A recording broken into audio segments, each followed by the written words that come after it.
Em 15 de agosto de 2016, durante a reconstrução de uma casa na rua Krasny Propsky 11, em Novosibirsk, foram descobertas as fundações de uma antiga rede de porões interligados.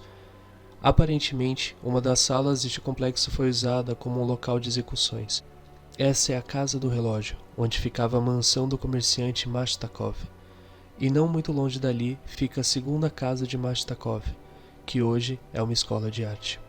Os historiadores locais afirmam que ambas as casas eram conectadas por uma rede de túneis e passagens subterrâneas.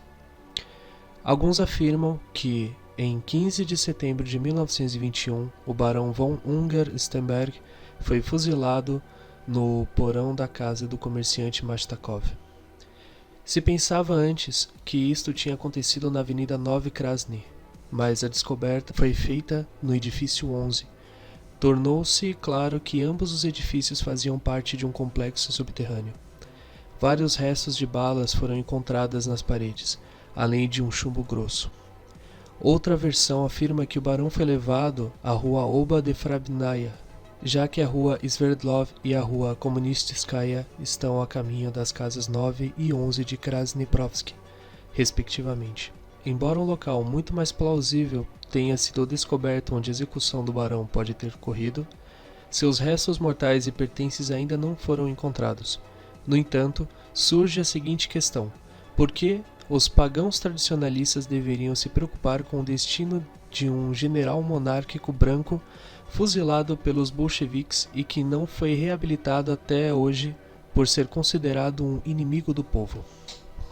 Uma resposta um tanto superficial a essa pergunta pode ser encontrada na mesma biografia do barão Roman Frederick von Unger-Sternberg, nascido em 1886. O barão Unger foi estudado como uma figura histórica para várias monografias que exploram documentos do arquivo e decisões judaicas da época. Mas a figura do barão Unger tem muito mais ressonância para os povos pagãos nativos da Buriácia, bem para como o xamanismo do Extremo Oriente e da Mongólia, muitas vezes misturado com os ensinamentos de Buda, na qual o barão seguiu. O que o torna um oficial e um cossaco branco bastante incomuns. Mas, reiteramos, qual importante é tudo isso para nós, que pertencemos ao povo russo e às periferias da Europa Central e da Sibéria Ocidental? Responderemos da seguinte forma. Em primeiro lugar, todo tradicionalista pagão é, por definição, um defensor da superioridade do mito sobre a realidade, sendo esta última nada mais do que uma construção social positivista e uma espécie de contramito. O mito é sagrado, transgressivo, ativo e sacro. O mito é parte de nós e, portanto, o barão Unger é, antes de tudo, um mito. De modo que não estamos interessados em seu corpo físico real ou por ter sido uma personalidade histórica. O mito é muito multifacetado. Nenhum outro general branco criou um mito com tanta ressonância e riqueza como o de Unger. Nem mesmo personagens como Kolchak ou Danikin. O barão Unger foi um oficial budista no Exército Branco, a encarnação do deus da guerra Mahakala, defensor dos ensinamentos de Buda, libertador de Urga e da Mongólia, restaurador da teocracia de Bogdan Khan, um tirano cruel e sádico, carrasco dos bolcheviques e traidores que fez chover bolas nas cabeças de seus inimigos. Todos esses fatos são como um rio que transborda e corre incessantemente. Passa-se facilmente da história às lendas, das lendas ao... e nos livros só encontramos todos os tipos de mitos corporificados. Roman Fedorovich é sem dúvida uma das figuras mais estranhas do movimento branco na Sibéria e o Extremo Oriente. O paganismo russo contemporâneo busca desesperadamente mitos e figuras históricas que sirvam de referência para construir um eixo histórico e moral que sirva de guia.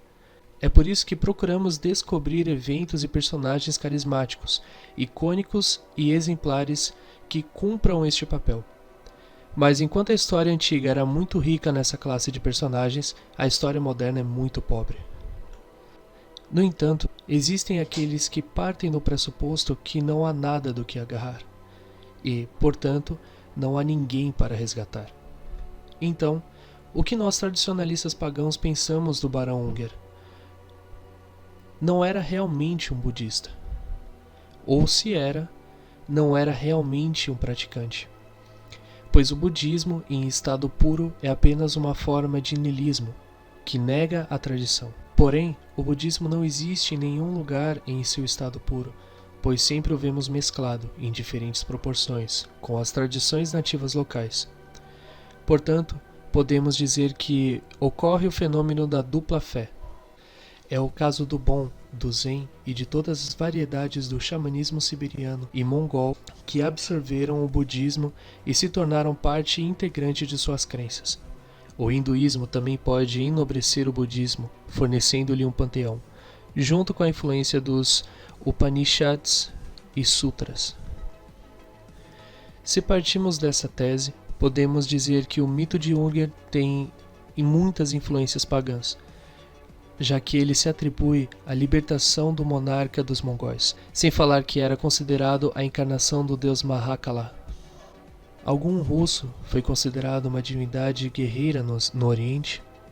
É aqui que reside o cerne da questão. A arte marcial é muito importante para o paganismo russo e podemos encontrá-la ao longo da nossa história. No entanto, o paganismo russo moderno também pode se basear nos arquétipos militares e imagens culturais que existem na Escandinávia e na Alemanha, como o paganismo dos vikings, com seus capacetes e espadas. Os Drakars, os Agni-Shalmis e Mjolnir, ou as runas, por exemplo. Estes são empréstimos que o paganismo russo fez dos alemães para preencher algumas lacunas e vazios que ele possuía. Mas, voltando aos primeiros anos do século XX, quando estourou a Guerra Civil no Extremo Oriente, podemos encontrar Unger um excelente exemplo da vontade indominável.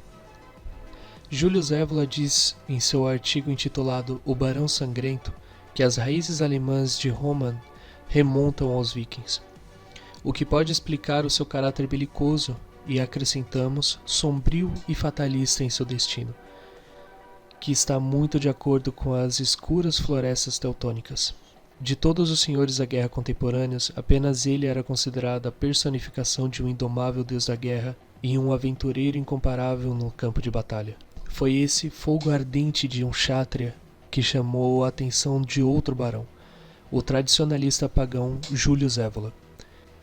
Este último comenta que o desprezo pela morte de Unger e a veneração que recebe no Oriente se deve às suas qualidades místicas e ao seu contato com os centros iniciáticos da Ásia. Diz a lenda que ele recebeu o anel de Gengis Khan, que dizia conceder grande poder a quem o tivesse. No entanto, Unger era oficial branco e membro do movimento branco. Aqui, sem entrar em detalhes desnecessários, devemos responder à pergunta: de que lado os tradicionalistas pagãos tomaram na Guerra Civil no início do século XX? Então respondemos: nenhum, porque não somos partidários de uma ortodoxia branca, nem da esquerda sem Deus. Não porque simpatizamos com Barão Unger. Isso significa que somos a favor dos brancos, mas também não somos a favor dos vermelhos. Além disso, isso significa que somos a favor do budismo ao resgatar Unger? De modo algum. Somos monarquistas? Acho que poderíamos nos aprofundar muito nesse problema, mas, novamente, esse não é o ponto. Mais uma vez, devemos nos concentrar em responder às seguintes questões. Quem era esse barão sanguinário Unger, mestre na arte da guerra, e o que nós, tradicionalistas pagãos, devemos recuperar dele? Respondemos a primeira pergunta da seguinte forma: Unger não era um homem, mas um mito transgressor, ou seja, foge da possibilidade de fazer uma definição clara dele.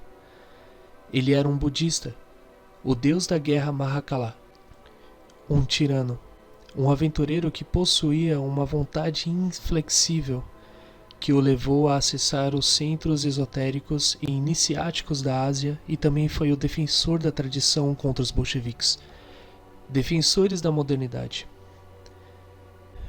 Verdade, lenda, testemunho e ficção se entrelaçam em todos esses fatos. O mito da figura de um kshatriya obstinado torna o barão uma figura única na história russa, e sem dúvida chama nossa atenção para o seu destino. O fim de sua luta também é bastante revelador. Piotr Shetchinkin, comandante de um esquadrão do Exército Vermelho, derrotou os bandos de Unger e foi coroado com os louros da vitória. Quando ouvimos o sobrenome Unger, a ideia de um homem que ruge alto, agressivamente contra todos, vem à mente. Von Ungern-Sternberg é o nome de um aristocrata e um guerreiro que carrega o sangue de chátrias alemães. Por outro lado, o nome de Shetchinkin soa um rosnado de um gato ou atrito irritante de botas, semelhante ao berro de um porco. Poderíamos dizer que é sobre a vitória do baixo sobre o alto, da turba e do moderno Chandala sem alma sobre o último defensor da aristocracia do espírito, da coragem e da honra. Resumindo, podemos dizer que o Barão Unger não é um representante dos brancos nem dos vermelhos. Não podemos considerá-lo pagão e, claro, também não pode ser considerado um de nossos heróis. Ele é antes de tudo ele mesmo, e por isso é um ser mítico que transcende tudo que é comum e trivial, terreno e inexistente, ou tudo que não tem valor e conteúdo. Ninguém pode realmente se apropriar de Unger porque ele é um ser próprio soberano, uma estrela que brilha no final do atual Manvantara. Podemos olhar para trás, retomar seu mito e sua vontade e seguir nossa própria tradição. Enquanto isso, a versão oficial sobre a origem do estilhaço no porão do ex-comerciante Mashtakov diz que foi causado por uma granada que serviu para demolir as fundações da casa para construir a Casa do Relógio. Desnecessário dizer que é muito estúpido destruir alicerces de tijolos e granito com estilhaços de uma granada, especialmente quando eles estão enterrados profundamente no solo. Mais uma vez, testemunhamos com a saliva na cara e os sorrisos do pelotão de fuzilamento de Checa são substituídos pelo enfadonho relatório do protocolo de que, abre aspas, uma granada de estilhaços foi detonada para explodir as fundações de uma casa, fecha aspas. É sobre o triunfo da chata prosaicização do mundo de Shetchinkin em face do martírio de Unger. E essa versão certamente será popular entre as massas. No entanto, o crânio e os ossos do barão estão nas entranhas de Novosibirsk. Seus restos mortais ainda nos escapam, como tantas vezes acontecem com todos os santos e sábios asiáticos.